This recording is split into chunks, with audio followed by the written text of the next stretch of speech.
Hello everyone, welcome to Miss Sarah's Storytime. Today we're going to read Three Little Pigs. Let's get started. Three Little Pigs. This is the story of three little pigs and one big bad wolf. The three little pigs lived in a house at the bottom of a hill. They lived with their mother. The big bad wolf lived in a house at the top of the hill. He lived alone.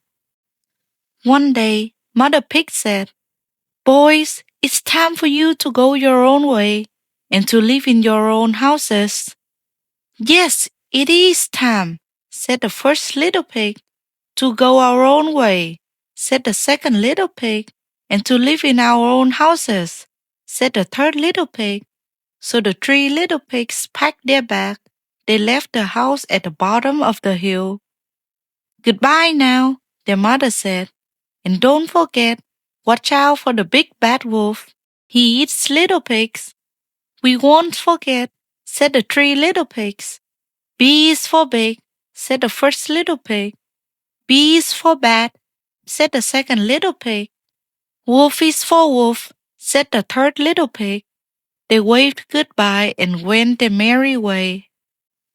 Soon they came to a place where three roads met. "I'll go this way and build a house," said pig number one.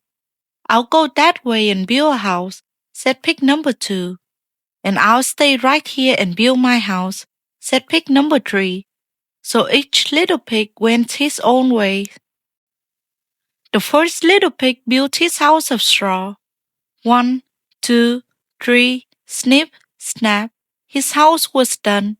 It was not a very good house. It was not a very strong house. "But who cares?" said the little pig. "I don't want to work all day.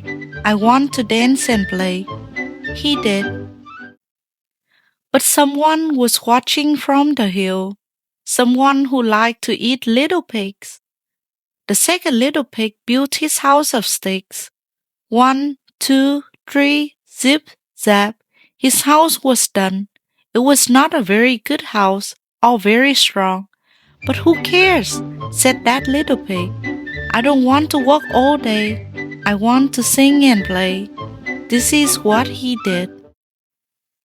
But someone was watching from the hill, someone who liked to eat little pigs. The third little pig built his house of bricks. Now this little pig worked hard. He made a floor of wood. He made a door.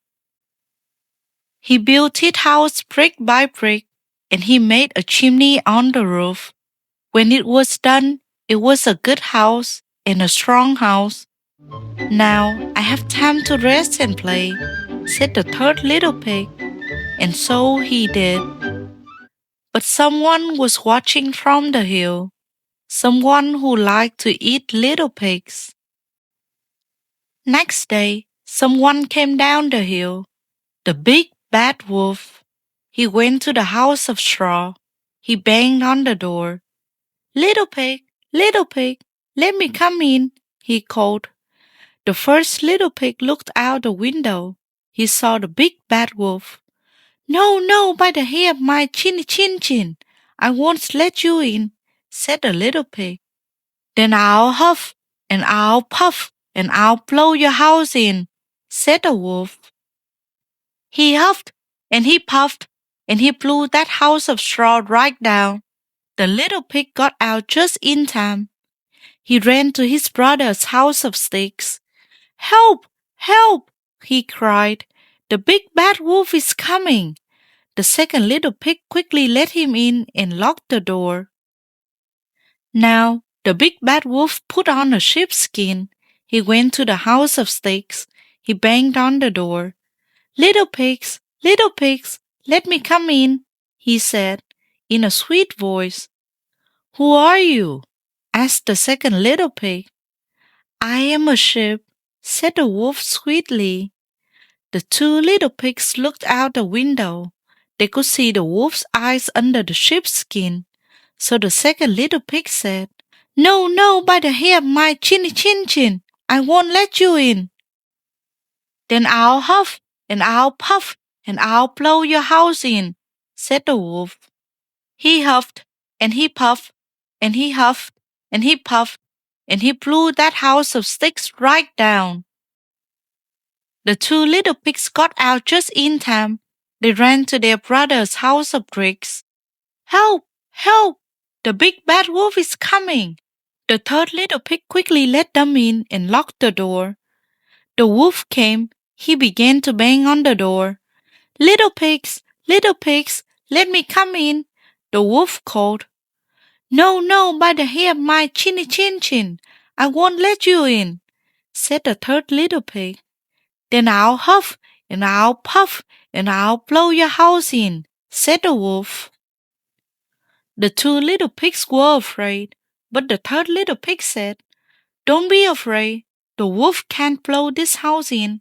This is a very strong house. He said to the wolf, Go ahead, blow your head off. We're not afraid of a big bad wolf. So the wolf began. He huffed, and he puffed, and he huffed, and he puffed. Then he puffed and huffed, puff, huff, huff, puff. His face got red, his ears got blue, his eyes began to water. But still, he could not blow down that house of bricks. Now the wolf was mad. He had to get those pigs. I know what I'll do, he said. I'll go off the side of the house, brick by brick, then I'll slide down the chimney. The three little pigs heard him on the roof. He's on the roof, said pig number 1. He'll come down the chimney, said pig number 2. Pig number 3 said, Quick, get a pot of hot water. They got a pot of hot water. It was very hot. They put it under the chimney. The wolf came down the chimney. Plop! He fell right into the pot of hot water. Help! Help! Cried the wolf. I'm in hot water. He jumped up. He ran out of the house. He ran and did not stop until he got to his house, and he never came down the hill again. The wolf still lives in his house at the top of the hill, alone. He is still big, but he isn't so bad. He never eats little pigs anymore. Now the three little pigs live together in the house of bricks. They play and sing and are merry all day long. Who's afraid of the big bad wolf, the big bad wolf, the big bad wolf? Who's afraid of the big bad wolf? Tra-la-la-la-la. That is the end of the story. Thank you for listening. Goodbye for now and see you next time.